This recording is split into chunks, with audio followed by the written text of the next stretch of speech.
also, Ali, you can't be responsible for watching two scenes at once, but to your east, in St. Paul, they're getting all the violence they can take downtown tonight, and their mayor has put out a request for National Guard presence there to reinforce the local police lines because all leave is canceled, all shifts are working, and they're up against exhaustion in terms of crowd control, I imagine.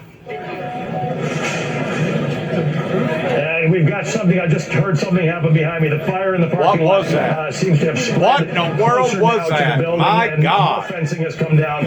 People are going into the police station. The reason this is so important, all right, what are we looking at? We got a fire over on that side and on this side. The reason this is so important, Brian, is that we do know that there's still a police presence in there. So at some juncture, if the crowd doesn't back off enough and the police are not succeeding with their tear gas, which is aggravating the crowd, it's doing nothing. Every canister of tear gas that lands doesn't make everybody more peaceful about the whole operation. There's some concern about what the police are going to do to ensure that they don't lose their police precinct tonight, this symbolic place. So this continues to be a very hot spot. And again, we're continuing to look around us to see what the police presence is. And there seems to be a strategic decision that while the National Guard is here in Minneapolis, they are not here on this scene, which is the focus of most of the protest tonight.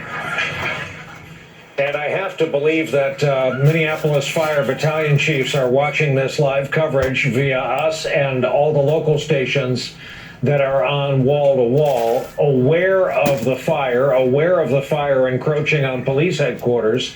But the situation last night held them back. They could not drive apparatus into some of these scenes to fight fires. The largest of the buildings was 6 stories high. The widest was the auto zone, and I imagine they are up against it again tonight, Ellie. That 6-story building is now a 1-story building, and it's just a gutted shell. It's just a block up from the auto zone. The auto zone is completely destroyed. The fire that you saw about an hour ago that Morgan Chesky was at, the fire, they weren't able to get their engines in there. There was a small presence, but they weren't actually able to fight the fire until the protesters left, and by that time the building had mostly been gutted. So that is a major concern. And again, I'm going to point behind me there. Miguel's going to focus on, there's a fire on the other side. Now, we can't get there, and I don't know what's burning, but it appears to be adjacent to the police station, if not the police station. It might be across the road. I can't get a good sense of it from where I am, and this is a very dynamic crowd, so we're cautious about the way we move through it to not antagonize anyone. But it does appear that the protesters are looking to squeeze the police out of this building and take control of it, because they've got fires on both sides of the 3rd precinct. Now, the 3rd side of it, by the way, there's 2 sides exposed. This side is a parking lot. That's already been breached. The 4th side is an alley, and beside the alley is a fire station. The fire station has been closed. The fire station is completely boarded up. So the fires in this area are not even being responded to by the fire department in this area. They've just closed that up, and these buildings are now the focus of attention. And Ali, watching your earlier work, I saw some members of the 3rd precinct come out with a weapon that used, it looked like it was going to be used for non-lethal protection or tear gas canisters, and I presume they were based there in the 3rd, part of the group of police officers that was also visible on the roof. Yeah, so we can't tell because we couldn't identify which police officers or which were the same group. But first they appeared on the roof with those weapons in which they were firing the tear gas canisters. Then they appeared right here next to me on the ground level. And that was surprising to us because with thousands of people here in this antagonistic situation, we were surprised at the place. So here it is. There's the fire. It does appear that fire is the police station. You can see that it's now that fire appears to be the liquor store across the road from the police station, but you now see smoke billowing out of the police station. Miguel, let's see if we can just get on that angle. It looks like the police station is now has caught fire.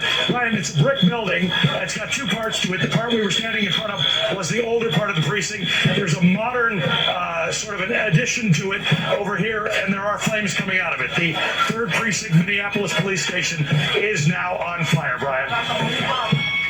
Yeah, I see that. To our viewers, it is the building where you can see, there it is, window frames that have been knocked out in the past 24 hours.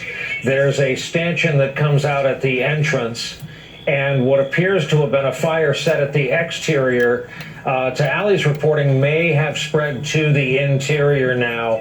And Allie, that's going to get dicey. And as you keep pointing out, symbolically, it's their stand. It's their neighborhood precinct. Hey, masks on, guys. Masks on. We got gas. Brian, hang on a second while I just get the mask on. All right. No problem. There we go. All right, so yeah, here's the problem. Yes. I don't know how well you can still hear me, but when the police boarded up the entrance, they covered it up with plywood. The windows got covered up with plywood yesterday as they put up barriers. When the barriers were breached, they then had the ability to light the plywood on fire, which is apparently where it started. They can use any accelerant they've got and set that on fire, and that is apparently what started that burning over here. So now you have a liquor store over there fully engulfed, and you have the police station here fully engulfed. The building right behind it, which you can't see, is the fire station, which will obviously be in danger as the police station goes up. And again, to your very important point, Brian, there is no ability to bring in, I'm going to take off the mask, there's no ability to bring in the fire brigade. There's no way they're going to clear the streets and bring fire engines in here at this point. So what we are dealing with is a situation where there's a fully involved fire on both sides of the street and no ability to put it out. So this, and you can see the protesters are completely lined up in front of it. I think you can probably see that image.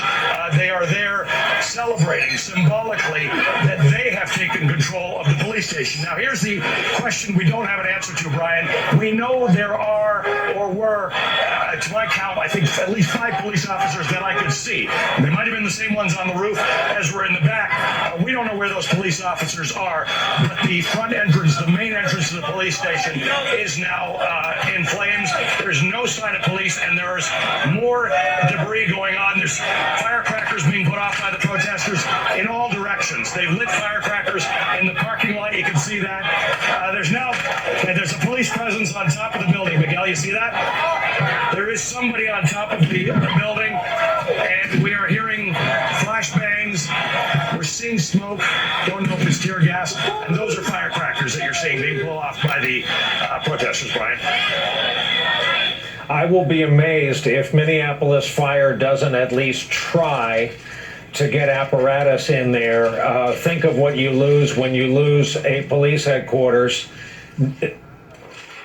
See it, Brian. There's no way. These streets are completely clogged in all directions. The earlier fire was only 1 block over there, and they couldn't get there. It wasn't even in the center of things. There's without a very heavy presence guard, there's no chance. There are thousands of people on the street. I get your point that to let a police station burn is symbolically an important matter for them to consider, but there's no chance of fire trucks getting in here at this point without a very heavy intervention by the authorities or by the National Guard. And I have to tell you, I just keep on emphasizing that they're not here. We're not seeing that presence. We know the National Guard's in town. I saw heavily armed vehicles on my way here earlier, but there are no police vehicles. There are no armored carriers. There's no National Guard in the vicinity. But there are a lot of firecrackers. Yeah, they would need a hell of an escort to get through that crowd, as you appropriately point out. We remind the folks watching what happens when a police headquarters catches fire. Don't forget the ammunition store that's in every police station. Don't forget the years and years of records, personal effects, and all of that. That discussion is separate and apart from the anger fueling this fire. This visual, and knowing this visual of a burning police station, which everyone around the world can identify with, this picture will go around the world. This will not go over well, Ali, and this is the kind of thing governors, mayors, members of Congress, presidents of the United States will be forced to react to. Ryan, I have to tell you, the mood here has changed to celebratory. There's music playing now. There are actual firecrackers being set off in the parking lot across the road. There is a sense of jubilation amongst the crowd that this symbolic place has been taken. It's actually... These are firecrackers. These are not flashbangs. These are actually firecrackers being put on by the protesters. This will soon become a dangerous situation because that building is actually about to become engulfed in flames. And the protesters, think of the image. Look at the image. You're watching this live on TV. This will be an image that we are going to be looking at for years to come. These are protesters with their hands up outside of a burning police station, which was home to 4 police officers who were involved in the death of George Floyd. This is the symbol, their silhouettes with the fire behind them. But there's a public safety issue here too. There are lots and lots of people here. There is no way of getting a fire department in here. And this is an area where buildings are closely spaced next to each other. So there's a real... You let all that ammunition start going off in 50,000 different directions at the same time, and there'll probably be some casualties, some fatalities, a lot of injuries. Once that fire gets over there into their supply,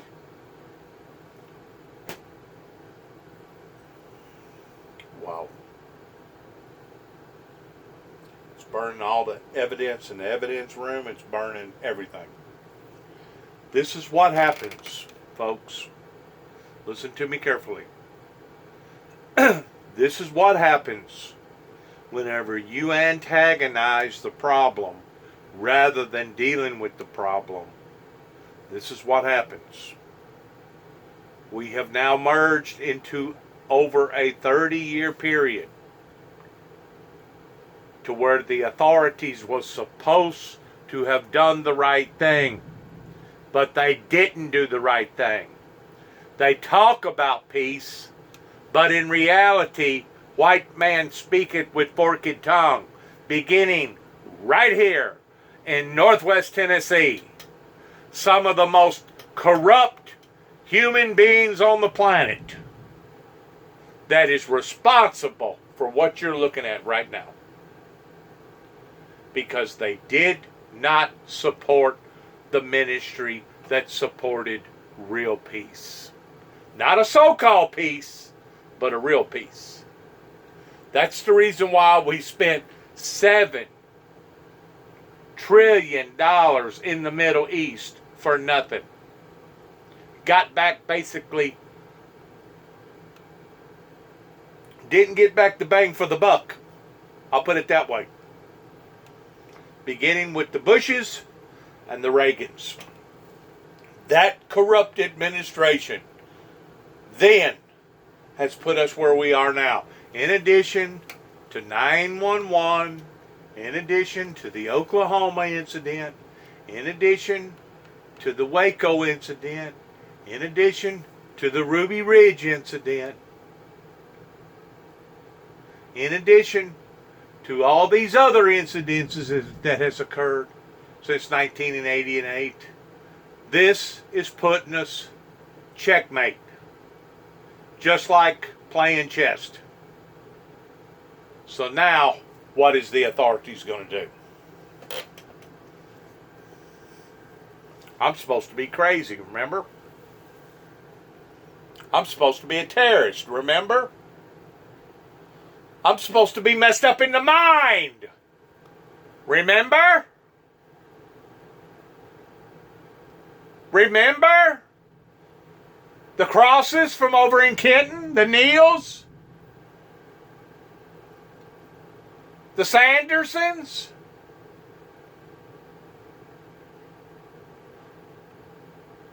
I could go on and on and on with names. I could go from one city to one town to another town to another town. Just name list after list after list after list. It is so sickening and heartbreaking in what I'm seeing right now. And to think right now we could all be enjoying a utopia and a peace. They didn't want peace. They didn't want peace. So shove this down their ass and see how far the smoke rises from their ears pertaining to the so-called Christians. Shove this up their rear ends and see how much they like it now, as they're speaking in 40,000 different languages, speaking in tongues, why somebody's got their boot on their neck, strangling them, and they're crying out, I can't breathe, I can't breathe. All this hokey-pokey church shit here in America has put us where we are right here. And I realize I've said some things tonight that maybe is a little bit unorthodox, and I'm going to have to go to the repentance myself from saying some flamboyant French words that I probably shouldn't have mentioned. But you know, you just get tired of seeing it again and again and again and again and again. It just goes on and on and on. And you get no reply from the authorities. Tommy Moore, Tommy Thomas, the current mayor over in Kenton, the current mayor, Randy Brundridge over in Martin. You get no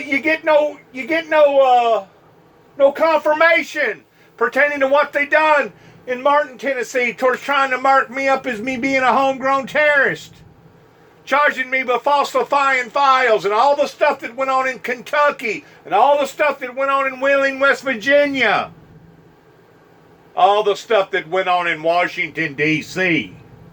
That is exactly what has put us where we are right now. Welcome to the 21st century.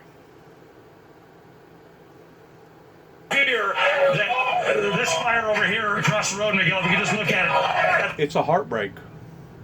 It goes beyond a heartbreak. It's sickening. It's so sad. Because the thing about it is, this type of response is not just going to be in Minneapolis. It's going to be in Memphis. It's going to be in LA. It's going to be in Atlanta. It's going to be in St. Louis. It's going to be in Chicago. It's going to be in New York. It's going to be in Washington. It's going to be in Washington, D.C. It's going to be in places all over this country of how that the authorities have taken advantage of the citizens and how that they have mismanaged to run this country. $25 trillion in debt, and they're going to throw all that indebtedness back on the working class people again? How shitty can you get pertaining to the one percenters? This is what that I was striving to see, not on this level, whenever I was out in California in 2012. That's basically whenever the movement started of the one percenters versus the 99 percenters. It's all in conjunction in supporting the same thing. And now we're seeing another Rodney King ordeal. We're seeing another Rodney King ordeal.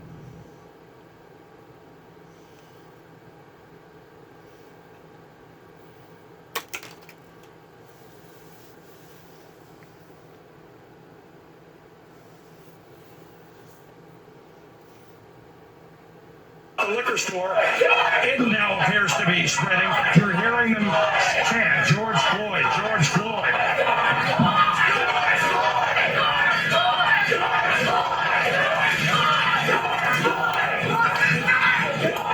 Saying, what's his name, George Floyd? What's his name, George Floyd?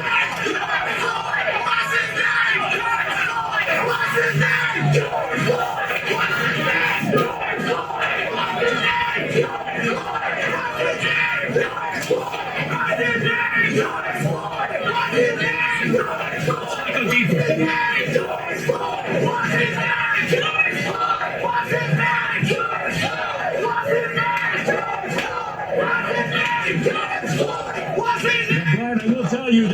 not a sense of organization to this. This crowd had actually thinned out earlier when a crowd made a push toward the police station. There were barricades all around it that have been installed in the last 24 hours. They pushed the barricades down and reignited the crowd, and then the police came out and fired upon them. So the fact is, this has now given this crowd more fuel. The crowd has become much, much thicker than it was in the last hour. And at some point, I make the point that there seems to be a spontaneity to it, which is a bit worrisome because It's an uprising. They're overthrowing that government in that particular area. They'll probably take them cops personally, and if they find them, they'll be gone. This is vigilante justice. Vigilante street justice right here, buddy. I don't agree with it, but I don't agree with how the judicial system has buffaloed and railroaded their citizens. I don't agree with that. We got a president that don't believe in global warming. We got a president that says some of the craziest off-the-wall stuff, has absolutely no empathy or sympathy whatsoever pertaining to human life, or he doesn't act like he does. He wanted to drain the swamp. Well, swamp's going to get drained now. As Winston Churchill said, this is the perfect recipe for the perfect storm. People are agitated. They're aggravated. You got, something like 30 million people that's unemployed. They don't have no insurance. And they keep wanting to rise the taxes. The water is corrupt. The political system is corrupt. And the church system is corrupt. Beginning at the White House, to the church house, to the schoolhouse, all the way down to the outhouse. I just got off the phone this morning with Lieutenant Burns. Me and Lieutenant Burns looked ahead and said, you know what? This is going to get out of hand. And we both agreed that this has the tattletale recipes, sign of the civil rights movement that broke out in the 60s. Because it's an ongoing occurrence that continues to happen again and again and again. Why it occurs is simply because of a bunch of dumbfounded jerks that obviously could care less about human life. Now we're at this breaking point. Mr. Burns and I talked about this morning. We probably talked about it for 10 minutes.